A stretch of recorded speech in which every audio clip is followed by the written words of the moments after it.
అందరికీ నమస్కారం. Welcome to I dream. నా పేరు లుంబిని. ధార్మిక సందేహాలకు సలహాలు, సూచనలు మనకు అందించడానికి ఈ రోజు మనతో పాటు ఉన్నారు కాడేపల్లి వీరభద్ర శర్మ గారు. ఆయనతో మాట్లాడదాం. గురుగారు నమస్కారం. నమస్కారం. చంద్రగ్రహణం వస్తుంది కదా సెప్టెంబర్ 7న. ఏ రాశుల వారికి ఎలాంటి ప్రభావం ఉంటుంది అండ్ ఏ రాశుల వారు చాలా జాగ్రత్తగా ఉండాలి అని చెప్పి? తప్పకుండానమ్మా. మనకి 7వ తేదీ ఆదివారం రోజున రాత్రి 9:56 నుంచి మొదలుచుకుని అదే రోజు రాత్రి 1:26 వరకు, అంటే సుమారుగా 3:30 ఈ గ్రహణం ఉంటుంది. ఈ గ్రహణం శతభిష నక్షత్రం 4వ పాదంలో చివరి గడియల్లో ఆరంభం అవుతోంది. పూర్వభాద్ర నక్షత్రం 1వ పాదంలో ముగుస్తోంది. మొత్తం మీద శతభిష నక్షత్రంలో ఆరంభమై పూర్వభాద్ర నక్షత్రంలో ముగుస్తోంది కాబట్టి కుంభరాశి వారికి ప్రధానంగా ఈ యొక్క గ్రహణానికి సంబంధించినటువంటి అంశాలన్నీ ఉంటాయి.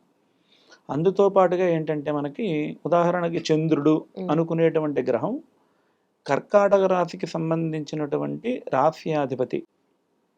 అయితే కర్కాటక రాశి వారికి ఈ గ్రహణానికి సంబంధం ఏమీ లేదు యథార్థానికి.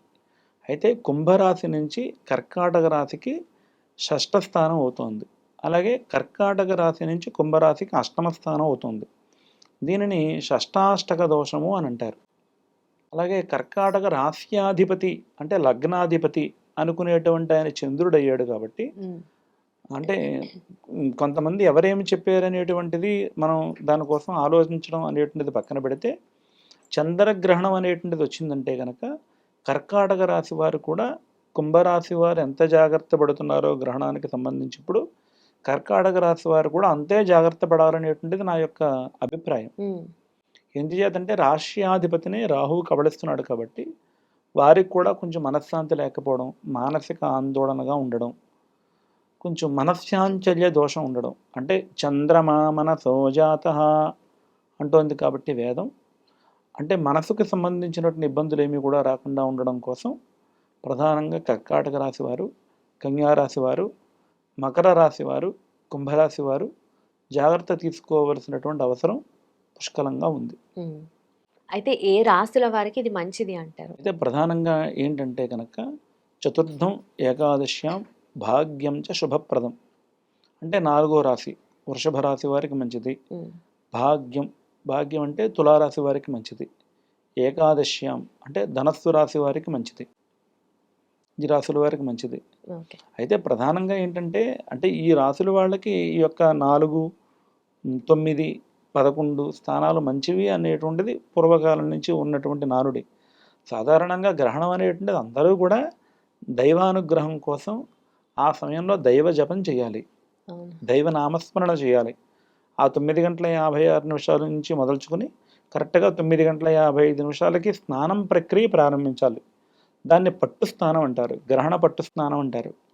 1:26 తర్వాత అప్పుడు స్నానం చేయాలి. ఆ స్నానం చేసి గృహం అంతటిని కూడా శుద్ధి చేసుకుని ఆ తర్వాత ముందు రోజు వండినటువంటి పదార్థాలు ఏవి కూడా మరుసటి రోజుకి పనికిరావు, అవన్నీ కూడా మైలపడిపోతాయి. మరి ఆవకాయలు, మాగాయలు, పచ్చళ్ళు ఉంటాయి కదండి, అంటే కనుక వాటిలో మనకి బరిహస్సు అని చెప్పనేసి దర్భగడ్డిని మన ఇంటి బ్రాహ్మణులు మనకు అందిస్తూ ఉంటారు. ఆ యొక్క నిల్వ పదార్థాల్లో కొంచెం ఇంటి మీద ఆ యొక్క బరిహస్సును పెట్టుకుంటే ఆ యొక్క సూత దోషం అంటే మైలు దోషం ఏది కూడా ఆ పదార్థాలకి గృహానికి లేకుండా ఉంటుంది. అలాగే గర్భిణీలు ఎలాంటి జాగ్రత్తలు తీసుకోవాలి ఈ రోజుల్లో? ప్రధానంగా గ్రహణం పట్టినప్పుడు గర్భిణీ స్త్రీలకు సంబంధించి ఆ యొక్క శరీరంలో కొన్ని ఇబ్బందులు అనేటువంటి వాళ్ళకి ఏర్పడుతూ ఉంటాయి. ఆ ప్రభావం వల్ల, ఆ యొక్క రేస్ వల్ల ఆ యొక్క ఇబ్బందులు ఏమీ కూడా వాళ్ళ మీద పడకుండా ఉండడం కోసం వాళ్ళు కూడా దైవనామస్మరణ చేస్తూ ఉండాలి. అయితే ప్రధానంగా పూర్వకాలం నుంచి వచ్చేటువంటి సాంప్రదాయం ఏంటంటే, గ్రహణ సమయంలో శిశు కదలికలు కొంచెం ఎక్కువగా ఉంటాయి. అలా కదలడం వల్ల స్త్రీకి కొంచెం ఒంటి మీద హిచ్చింగ్ లాంటి ఇబ్బందులు ఉంటూ ఉంటాయి. అయితే వాటిని కూడా గోరుతో కాకుండా కేవలం చర్మంతోటే, అమ్మ ఇక్కడ కొంచెం హిచ్చింగ్గా ఉందమ్మా అని చెప్పారు అమ్మాయి చెప్తే కనుక వాళ్ళ తల్లిగారు కొంచెం వాళ్ళ పక్కన ఉన్నటువంటి ఎవరైతే ఉంటారో వాళ్ళు కొంచెం గోరును ఉపయోగించకుండా ఇలా మాత్రమే స్కిన్ అంటూ ఉండాలి.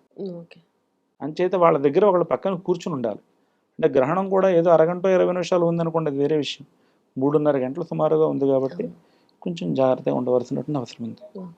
అయితే ముఖ్యంగా గర్భిణీ స్త్రీలు ఆ టైంలో ఎక్కువగా ఆందోళన చెందుతూ ఉంటారు, ఎలాంటి ప్రభావం ఉంటుందో అని చెప్పి. అదే అమ్మా, మీతో ఇందాకనే చెప్పినట్లుగా అంటే గ్రహణం తాలూకా రేస్ అనేటువంటి మొత్తం అంతా కూడా స్ప్రెడ్ అవుతాయి కదా. సూర్యోదయం ఉంది, మనం ఇక్కడ ఏసీ రూమ్లో కూర్చున్నప్పటికీ కూడా దాని యొక్క వేడి అనేటువంటిది గృహంలో కూడా ప్రసరిల్లుతూ ఉంటుంది. అవునవును. మనం ఏసీ ఉంది కాబట్టి దాని యొక్క ఇబ్బంది మనకు తెలియడం లేదు, ఎండ యొక్క ఇబ్బంది మనకు తెలియడం లేదు. అలాగే ఆ చంద్రగ్రహణానికి సంబంధించినటువంటి రేసు మొత్తం అంతా కూడా స్ప్రెడ్ అవుతాయి. అలాగే గర్భిణీ స్త్రీల మీద కూడా స్ప్రెడ్ అవుతాయి కదా.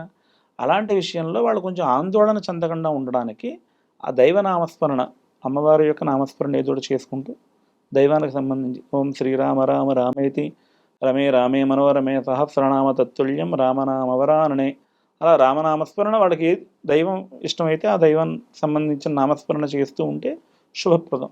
ఎవరైనా ఈ జపం ఏ దైవ నామస్మరణ అయినా, ఏదా? అంటే నేను ఎగ్జాంపుల్ చెప్పానండి, శ్రీరామ రామ రామేతి అనేటువంటిది. ఉమ్, కొంతమందికి సర్వమంగళ మంగళ్య వస్తే అదే చెప్పుకోవచ్చు, లేదా నమశివాయ అని చెప్పనేసి అనుకుంటూ ఉండొచ్చు.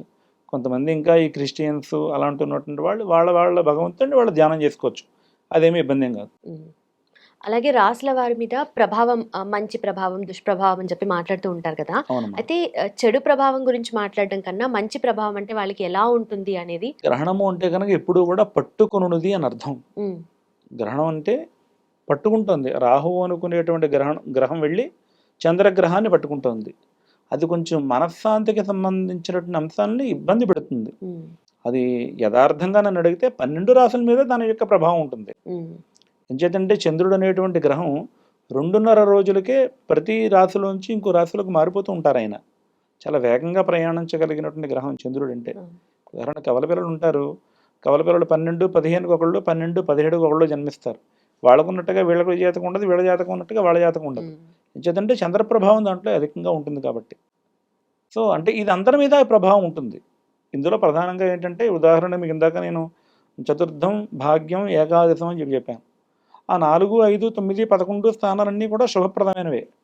అంటే ఆ గ్రహణం పట్టడం ఆ రాసుల వాళ్ళకి శుభప్రదంగానే భావిస్తారు, శుభాలే ఏర్పడతాయి. ఉమ్, అయినప్పటికీ వాళ్ళు తీసుకోవలసినటువంటి జాగ్రత్త, గ్రహణ సమయంలో ఎవరూ ఏమీ తినకూడదు. ఉమ్, అవును. గ్రహణ సమయంలో ఎవరు ఏమి ప్రత్యేకంగా ఏ టీలు కాఫీలు పెట్టుకు తాగకూడదు.